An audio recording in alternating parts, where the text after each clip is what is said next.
On this episode of Ghost Hunters International, the team crosses the equator to investigate New Zealand's Larch Castle. It was built by William Larch. Unfortunately, William Larch took his own life. Did you hear that? Who's shouting? What will happen when the team's newest member has a vision from the other world? That completely lit up. Seriously, did you see that? As the search intensifies, the team employs new tactics to contact the restless spirits. Now would be a good opportunity to utilize the Singapore theory. So many things just got really, really dark. That EMF detector's going crazy. Oh my God.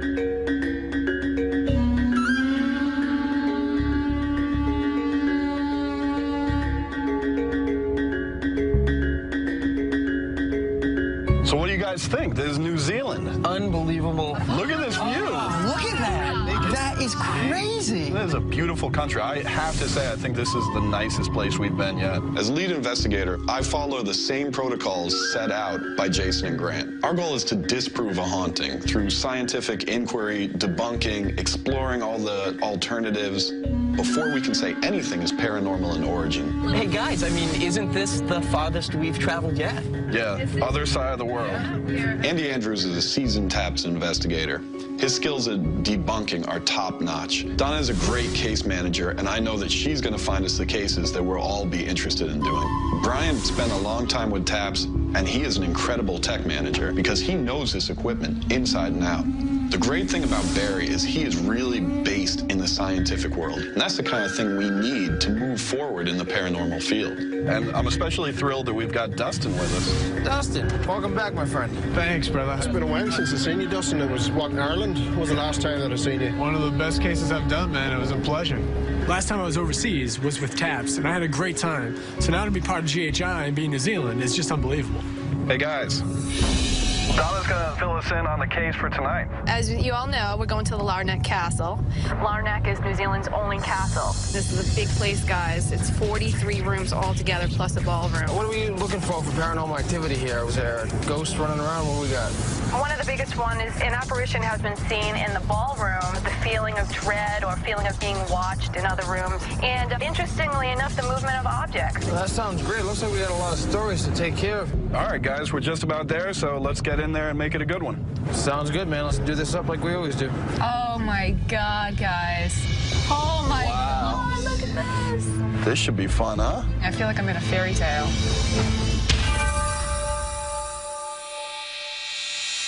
Hello. Hi, Rob. Hi, I'm Deborah. Hi, I'm Andy. Hi, Andy. How are you? Brian. Hi, Brian. Welcome to Larch Castle. I'd love it if the investigators could find evidence of something paranormal.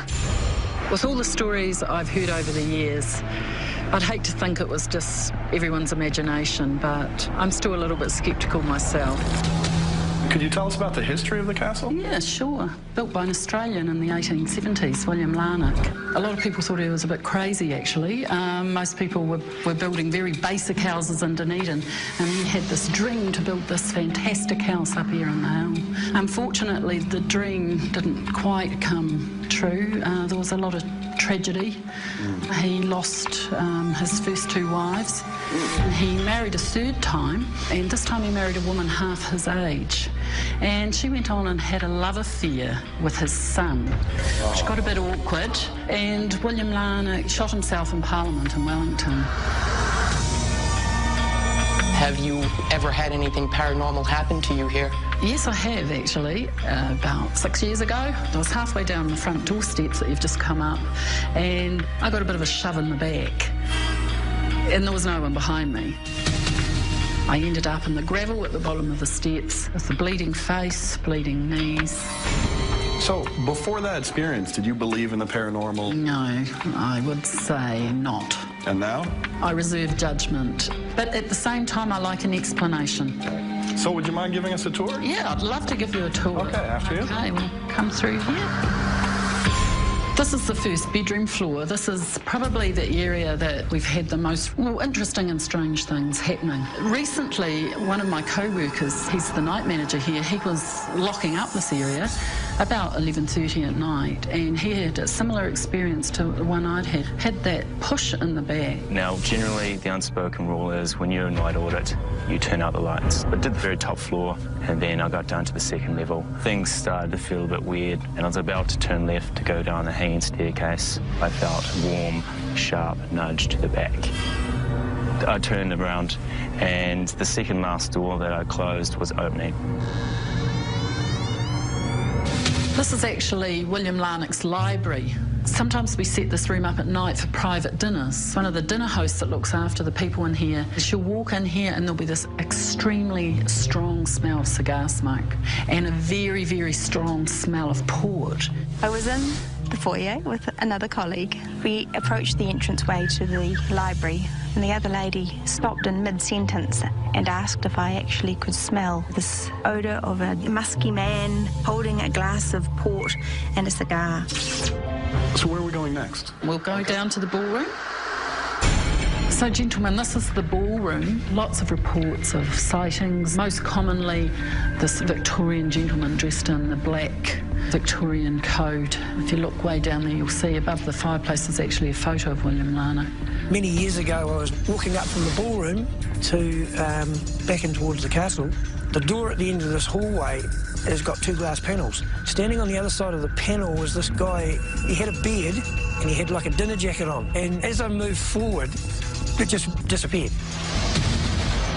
Well, Deborah, this is a beautiful location, and thank you very much for the tour. So at this point, what we want to do is get all our equipment out, get our cameras set up, and see if we can't find some answers for you. Sure, I hope you do find something. Until maybe 6 years ago, I would say I was not a believer. I don't think I'm quite as cut and dry these days. There's been too many things happen, but I'm a practical person, so I would like some proof. I'd love to see some hard evidence. It would probably push me over to the believer side more than what I am now. You know, we just finished up the tour, and I think this could be an incredible investigation. We've got a variety of experiences with people seeing figures, people smelling cigar smoke. Deborah, our client, got pushed down these stone stairs. So this is one of those things where obviously she has a real interest in getting to some answers about what's going on around here. So I'm excited to go in there and see how much we can document and how much we can find alternative explanations for. So we ready to go? What do we got? Cameras, we have one here on the fireplace looking out toward the door. That's the other side of it. It's from the door to the fireplace. Oh, so we got two in there. Perfect. Sweet. Camera 3 is the hallway where one of those workers got pushed. All right, and as far as equipment, we got some new stuff going on tonight. Barry? I have been working on a new digital camera, specifically with the idea of allowing the camera to photograph full spectrum. And so I'll be incorporating that camera tonight. Most cameras have filters that stop infrared light and ultraviolet light from getting in. This camera allows us to capture images within the visible light spectrum like any camera would, as well as the ultraviolet range and the infrared range at the same time. All right, so we got a ton of activity, a ton of stuff going on around here. So it seems like we're real well organized. We're ready to go. So let's get the lights out and get going. All right, sounds good. All right.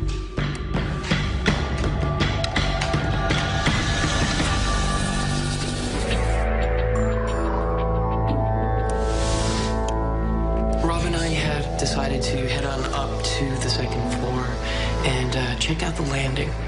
That's a hot spot as far as any kind of activity going on here. This is the location, you know, that we've got the shoving. And it's this also, to me, it's a central location.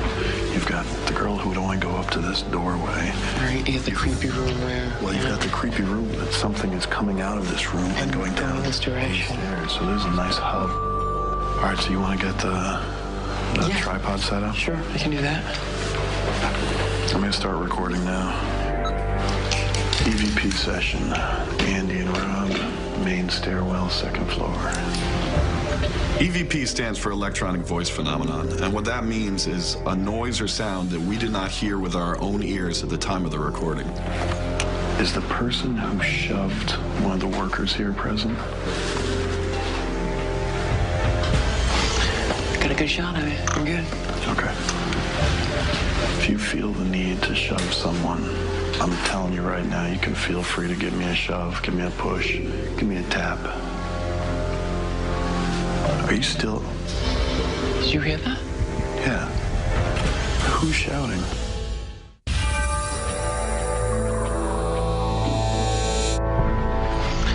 Got a good shot of it. I'm good. Okay.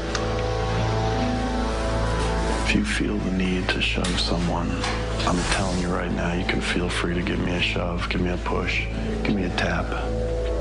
Are you still... Did you hear that? Yeah. Who's shouting? Andy and I went up to the second floor landing because it is where the story of the push had taken place. And all sorts of kind of odd stuff started happening. I just heard hello. I heard it too. When I heard this voice say hello, I ran downstairs immediately in the direction that I thought I heard it from. At first, I thought it was Donna. I got down there. Donna wasn't there. When I checked the DVR, she was still all the way across the castle in the ballroom. There's no one down there. Did it sound like a man's voice or a woman's voice to you? Woman's. Same here. If you're trying to communicate with us, then why not just talk to us? We can hear your voice. You know, you might as well come out. The screen is like almost having trouble focusing on you. I saw it doing that before when I was standing up here. There it goes again. It's almost like there's some kind of flash. Whoa, that was interesting. The thermal camera started changing colors behind me, and then the screen would go bright, it would go dark. We need to have the guys check this out during analysis. If the thermal camera's reading some kind of temperature change, get the digital thermometer out. Yeah, 66 here. 66 is what the FLIR camera's giving me too. A cold spot is an activity that sometimes takes place in an investigation in which an area of air feels colder than the rest of the room around it. 65.8. 65.6. Immediately, we'd already established a baseline of 66. It starts dropping.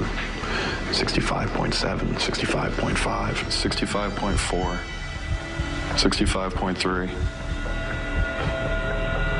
If you're gathering all this energy for your big show, you just go ahead. Some people believe that the spirit is drawing the heat from the air around it in the room, and that's what's leaving over this cold spot. 64.9. Jeez. To be honest with you, I was kind of waiting for the big payoff. 64.5, still dropping. 64.4. You know what? We might have documented a cold spot actually in the process of happening. Staying static now, 64.4. I'm back to my pink screen. From 66 to 64.4. That's just staying there. We've got voices, we've got sounds, we've got temperature changes, we've got things changing on the thermal camera. All of this going on at the same time. So right now, we gotta get some answers. We gotta figure out what's going on around here. This is the ballroom. Supposedly people have seen a woman in a white dress and Victorian wardrobe. Right, supposedly dancing, right? Just tell me when you're ready to do some EVP work. Yeah, absolutely. Get started whenever you like. All right. Let me do the proper identification. I'm Donna, and this is Dustin. Can you please tell us your name? Dustin and I went in the ballroom tonight, and we started to do some EVP work right away. And it seemed like right off the bat there was stuff that was going on. I keep thinking I see something move in that corner. See where that? Yeah. See where there's like a kitchen galley window? Yeah, it almost looks like something's moving back and forth. Yeah. Is that a window into another room, or what? Yeah, it's the like a back room, like a kitchen room. What was that? What's the flash? Somebody here with us? Hello? That completely lit up. Seriously, did you see that? Yeah. We'd seen a couple of things going on. We'd seen a black shadow in one corner. We had a flash of light in the other. All right, let's go closer. We're not trying to harm you. We just want to document your presence. See, it looks like it just popped up and went back down. There's something going on over here. So many things just got really, really dark.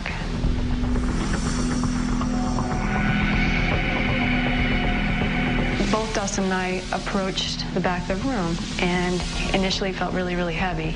Almost like there was a party we were interrupting, and all of a sudden it felt like everybody was scattered. I could feel it getting colder. Yeah. There's no draft over here. Nope. There's something very heavy over here in the right-hand corner. Yeah. We're not going to do anything to harm you. What the hell was that?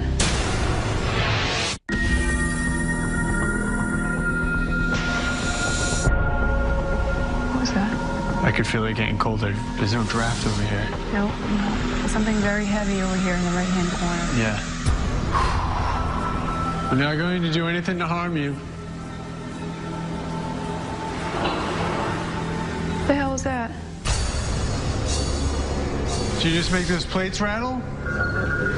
Dustin and I went in the ballroom, and it seemed like right off the bat there was stuff that was going on. Donnie, you get the cam up, yeah, right? I'm right behind you. All right.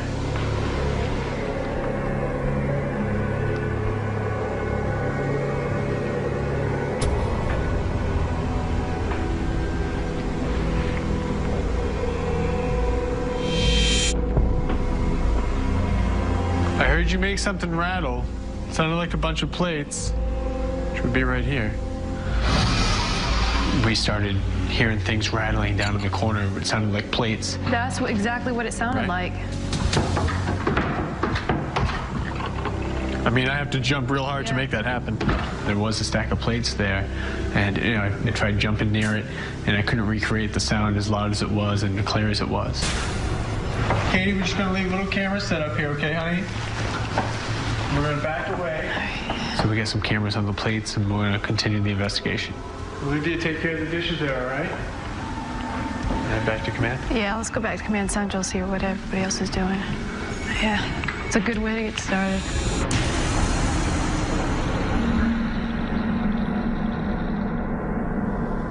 Let's go do some debunking. One of the main things that I had to debunk tonight was the smell of port wine and tobacco in the study. I guess we should start right with this. This looks like some kind of gaming table. And I couldn't help but to think of the scratch and sniff stickers. You'd have to use the friction on the sticker, it would release the smell, and then you get that scent. So you're thinking that the cigar smoke isn't really a phantom scent as much as it could be something that's just absorbed by what's in it? Exactly. You think about it, we've got these big windows right there. Oh yeah, so it's direct sunlight. Direct sunlight. If you get a... That would heat that up pretty quick in the summer. Get the extension cord, plug that in for you. So, what Dustin and I did was we took a hairdryer. I'm definitely getting a sweet smell. And started to heat up the surface of some of those objects in there. That could be confused with port. Yeah. You know, that kind of really rich. Like a, kind of sweet, oaky. Yeah, yep. The first thing we noticed was that the table, when heated, had a very sweet, pungent smell. It's very, very similar to that of port wine or a sweet liquor.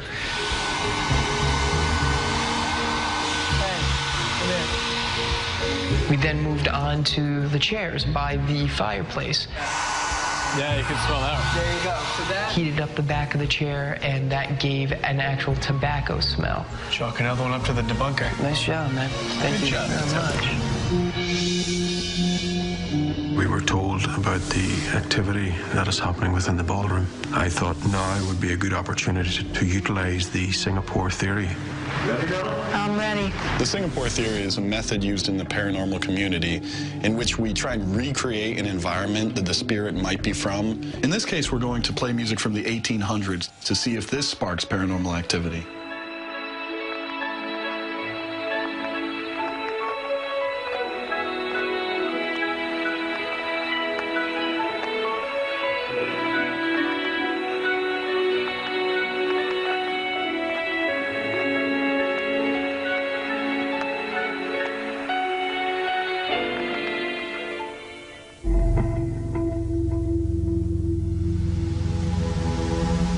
I'm hearing a lot of stuff down there, Donna, moving.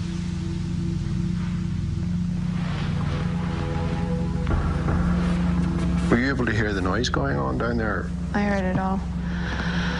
Was it just me, or did it turn very sickening? Yeah, to me it felt very lighthearted in the beginning, and things were really free-flowing, and then it just got kind of like a carnival music. Yeah. Not in a good way, like from a really bad haunted house. Now the music stopped. The noise down at that end has stopped. What if we used another one to see what would happen? We had activity after playing the 19th century classical music, and we decided to play big band music from the 1940s. According to the Singapore theory, this may give us different results.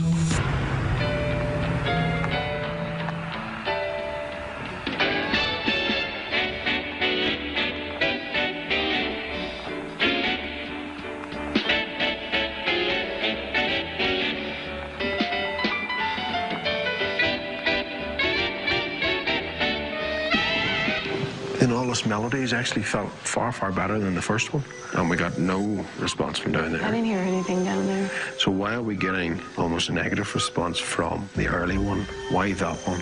Will we run it again and see? Yeah, I think we should give it a shot.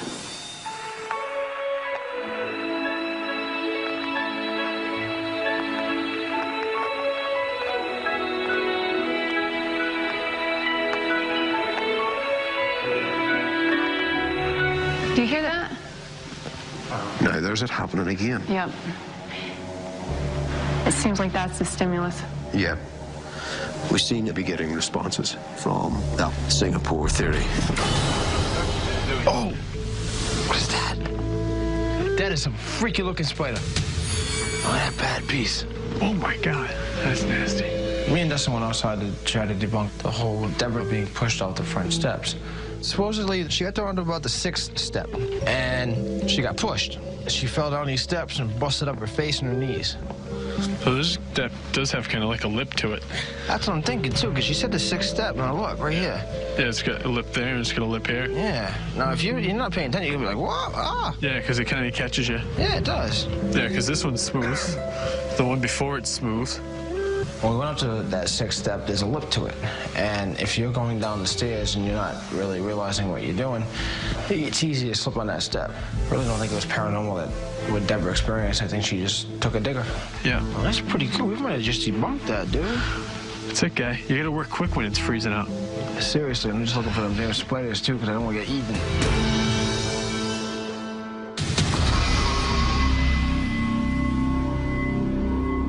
Let's get this equipment set up in the ballroom. Whoa, Barry. That was... What? You flashed your flashlight over there and somebody was standing there. Somebody was standing right there. You're positive? I swear to you, I swear. As me and Barry were walking down to the ballroom, Barry's flashlight kind of raked over what the coat room is. It looked like there was somebody standing there. It looked like somebody was actually standing next to the coat room with their back up against the wall. And I flashed my flashlight up and it was gone. Could have swore I seen somebody there. We turned around and Barry, he said he saw somebody in this smaller corridor next to the bathrooms. I swear to God, there ain't nobody here.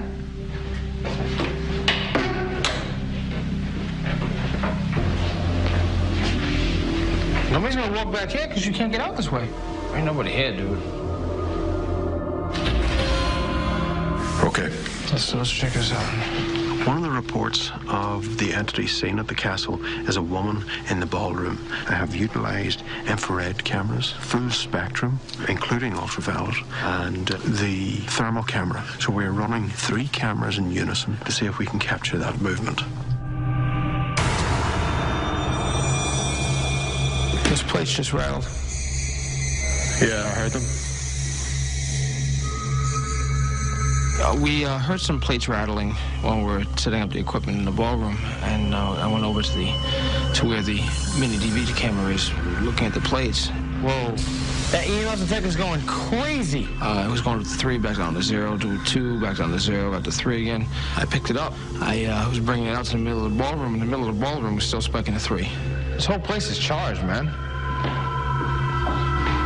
I walked right up the center of this place, and it was at 3 the whole time. Yeah. People have been having a lot of personal experiences there all night, seeing things and hearing things. So I'm going to investigate it further and see if we can come up with some kind of theory to it. Andy, I want to show you this. Show you what's going on. See, look. See it? Yep. All the way through. I'm thinking, Andy, that there's some kind of conduit running underneath the floorboards. That's what I'm wondering. Exactly what I'm wondering. Hold up. You hear that? There's movement down there. Kate? Mr. Lucknow? Are you here? Hello?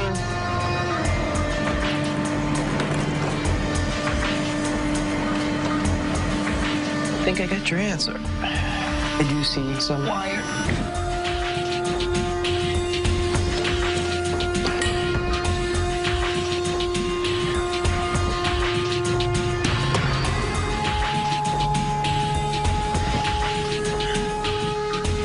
You've got wiring underneath this. That would probably explain your EMF. Andy. Yes. What's your opinion on something? There.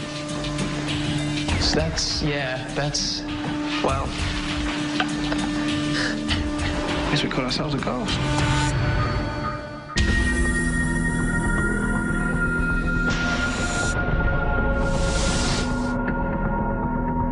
Andy. yes. What's your opinion on something? There. So that's, well, I guess we caught ourselves a ghost.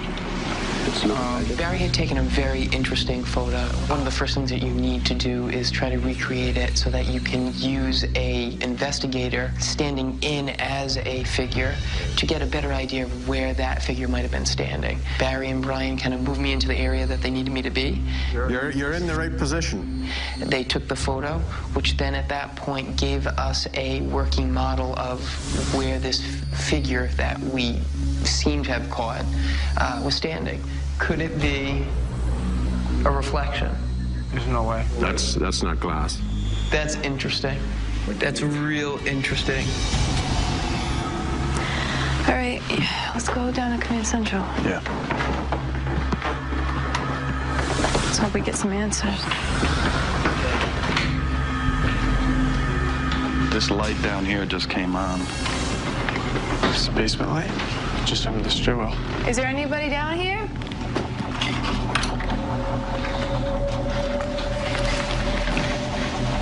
Careful, D. Cold down here. Anybody down here?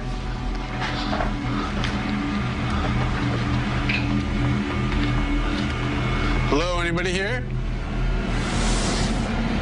Hello?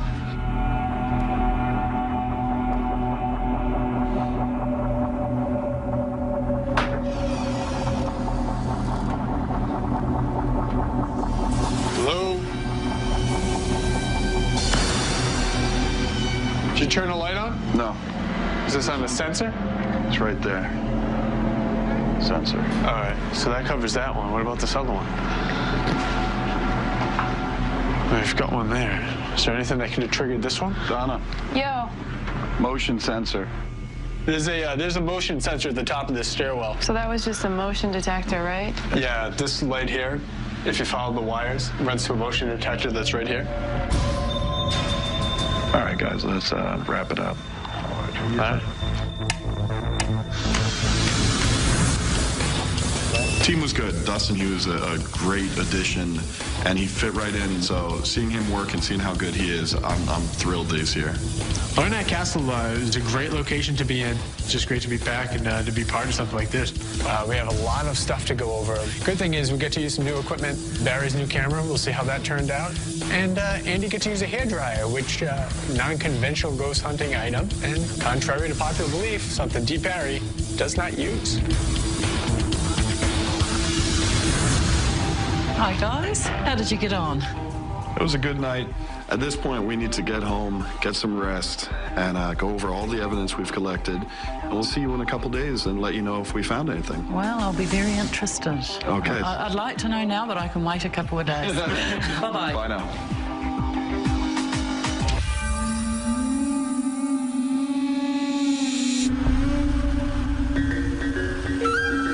Today we're going to be reviewing the evidence for Larch Castle. We had a lot of personal experiences last night. Full-body apparitions, shadows, plates rattling, rustling. So we have a lot to go on, and plus we have a lot of history about this place. People dying there. Larch family lived there since like 1890. So hopefully by the end of the night we'll have a few pieces of evidence to look at, and hopefully we can bring something to the client. Hey guys, check this out. This is pretty weird. Don and I were doing some EVP work, and the plate started rattling. It'll be coming up here, Barry.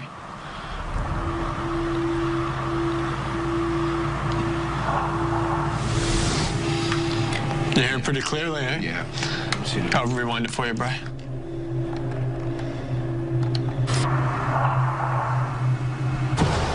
That's definitely something. Yeah. You asked a question. Yeah. And then about 2 seconds later, you Right. Like it was gearing up to do something. Yeah. So that's pretty good. All right, good. Check it out. So I think I'll move on to the photographs. Okay.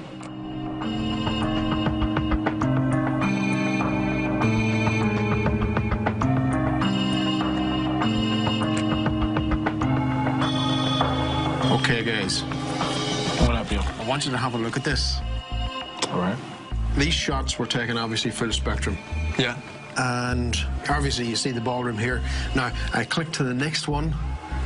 There. New camera's paying off, brother. Nice work, Irish.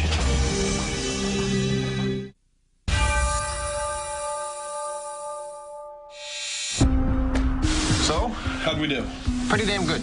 That's what I like to hear. Nice. One of the things that I'm curious about is that thermal footage that you and I had taken up on the second floor. Who was able to take a look at that? I took a look at it, brother. Awesome. What I think happened is, even though you had the thermal on a tripod, you weren't getting movement with the actual camera, but when Rob would move around, the temperature would actually change just because his body heat that he's given off and the wind that he creates as he moves, and that's what was causing the color changes. Awesome. What we're gonna do is start off with the mini DV camera that Dustin was reviewing. The dishes that we heard rattle when we were in the ballroom, Donna, the mini DV camera, although we didn't have the video of the plates rattling, we do have the audio, so I can let you guys take a listen to that. Absolutely.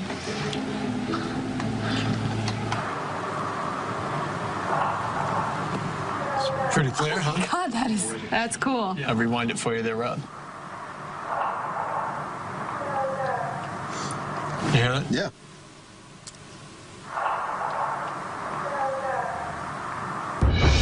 You can definitely hear the plates, right? Absolutely. That area was searched high and low. What was there isn't going to be doing it on its own. I got one other quick thing for you. This is also in the ballroom. Don and I had left a camera on the dishes in case it happened again. I remember. And we do not have the dishes, but we do have what sounds like bottles rattling around. It is an anomaly because it didn't happen in any of these other tapes.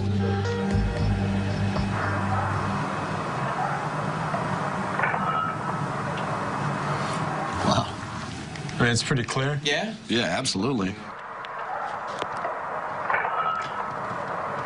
Wow. Yeah, it's pretty good, huh? That is cool. And what I like about that is it's short. Right. It's a short segment, so if it was some kind of machinery going on causing a vibration, you'd get it going for a period of time. Plus you get it going more than once. Exactly. That's interesting because it's almost like someone bumped the corner of something walking by. Right. And that was the only time it happened on the whole time. On all these tapes and the whole time I was in the room, I never heard that sound. It's nice to hear that this got picked up on tape. This is exactly what it sounded like. And I listened to other people exiting and entering the room, and the door doesn't make anything vibrate like that. Wow. So. Well, the thing I'm happy about with this footage is that knowing that when you guys were doing the investigation, you didn't say, oh, there's dishes rattling over there, we've got a ghost. You ran over there, you jumped up and down, you checked it out, and now that we have it as evidence, now we can feel confident when we go to the client and say, we know that there was no other way that this could have happened. Guys, you remember that I was running a test in the ballroom that was covering both thermal, IR, visible, and UV. This is using the new camera. All at the same time. Yes. Now, what we did find is something has shown up. And we have cross-referenced that with the DVR system to make sure that there was no one there. And have a look for yourselves there. Oh my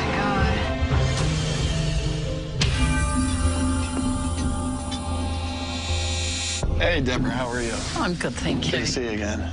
Well, we came in and you told us the experiences and what's happened. What we try and do is we look for alternative explanations. So, for example, if you say that there's a knocking sound, well, we might look for a loose floorboard or something like that that could create that sound, something not paranormal. And the big thing that we needed to debunk was strong smell of either port wine or cigars coming from the library. Right. So I did something a little odd, but it did have some good results. I actually took a hairdryer, okay? And I went to some of the pieces of furniture and gently warmed them up. And what I found was, as soon as the warmth started to occur, it started to release some smells. That makes sense to me, because some of the people that have smelt that smell, they've been serving dinner guests in there at night, so there will have been an extra heating on in there. Ah, okay. Now, at that point, you know, we're still going it with the idea of how can we figure out the things that are going on here in normal ways? One of the things that definitely interests us, your push on the stairs. Our investigators inspected the stairs and found one step that has a lip on the end of it. We believe you felt as if you were pushed. You could have been wearing heels that day. There's too much that just goes into it. I could have just tripped. That's always a possibility. Right. We had some personal experiences that we'd like to share with you. Brian and Barry were coming down this passageway right outside the ballroom. Brian was looking at Barry's flashlight beam as he came to the entrance and saw a figure standing right outside the doorway. Okay. He raises his flashlight, stops dead, and says, "What was that?" By the time he gets his flashlight there, this figure's gone. We use our senses, we go for the same smells, the same sights and all that, but at the same time we bring in the equipment because we want to document something. We did capture something that we want to share with you. Okay. In this very ballroom, we had Dustin and Donna. They were... Oh my goodness, it's our fire alarm. We're going to have to leave. We've got to evacuate.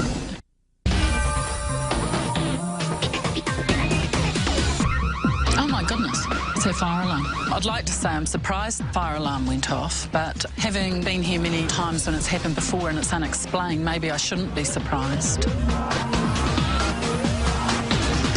So as we try and give you the evidence, the fire alarm goes off? Actually, this doesn't surprise me. There's been other incidences recently where this has happened. One was on the anniversary of William Larch shooting himself, to the day, to the minute. And when the fire brigade came up here, there was no reason for the fire alarm to go off. In fact, it all went back to an alarm that actually had to have the glass broken, and it wasn't broken. So you've had a bunch of coincidences. Coincidences. Fire yeah, we have a lot of coincidences, don't we? Okay, guys? Oh, we're fine. How do we do? Yeah, good. You're all set to go back in. Everything's nice and clear. Oh, perfect. Any idea what happened? No idea. Could be the ghost, though. There you go. There you go. Hey, well, thanks a lot. No problem at all. All right, well, that was certainly interesting. It was indeed. So here's what we've got. Two of our investigators had entered the ballroom, and what they kept hearing was the rattling of dishes at the other end, the far end of the ballroom. So when we went back and when we reviewed the tape, they actually caught the sound of that rattling dishes. We want to play that tape for you now. We're not going to do anything to harm you. The hell is that? Did you just make those plates rattle? Could I be able to hear that again? Absolutely. Okay. So here's where it gets pretty interesting. So we take a camera and focus it solely on the plates. We make sure no one's around and try and now capture once again that sound of the plates rattling.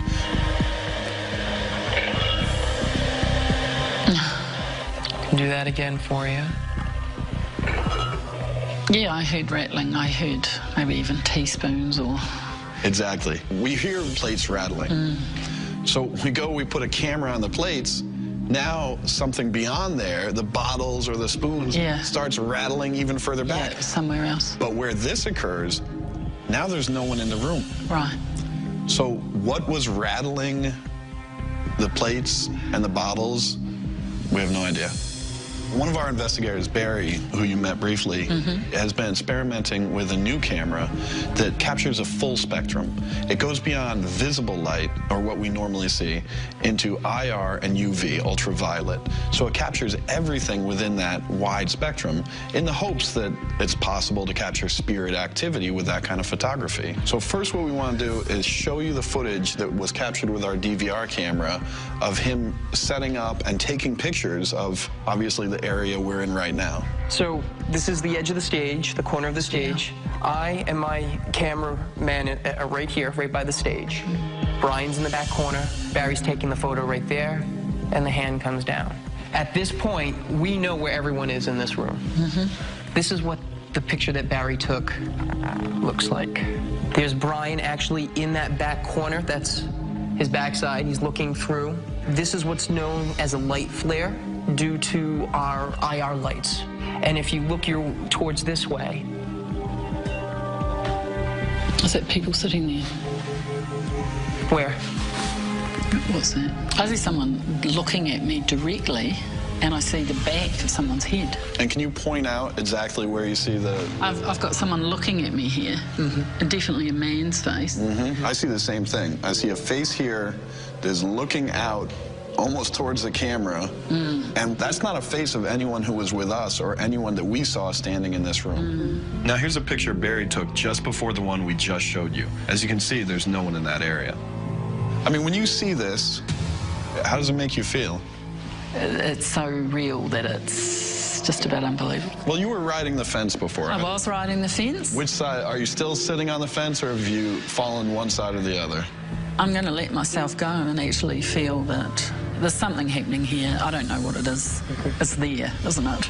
Yeah, it's pretty amazing. When you take a picture and know that there's no one standing there and check all your camera equipment, and we've got the face of a man staring back at us, that's not a coincidence. After verifying that there was no one standing by that fireplace with other pictures, I feel comfortable saying that we believe that this castle is haunted. This is a kind of location that has had a lot of emotion, had a lot of tumultuous things happen here.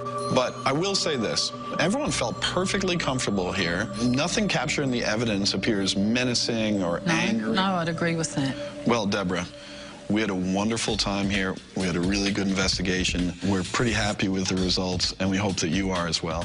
I am, and thank you for being so professional. Thank you. Really appreciated that. If there's anything we can do in the future to help you out or answer any questions, we'd be happy to. Thank you. We've enjoyed having you here. Deborah, thanks so much. Thank you. I'm a little bit shaken by the evidence, actually. I feel happy. I don't feel worried, but I'm just surprised and, yeah, a bit blown away by the evidence. I was weighing in on the side of a non-believer. I don't think I could say that now. You know, I think that really went well. Deborah was on the fence, and, you know, I don't think that we come in and necessarily try and convince them one way or another. We just present the evidence and let them make up their mind. And that's exactly what happened. It took her a few moments to kind of digest it all and make an opinion on it, but she did. And let's face it, that was some incredible evidence as far as I'm concerned. Some of the best that we've gotten yet. All right, well, let's go find Donna and see what she's got for us next. Sounds good to me.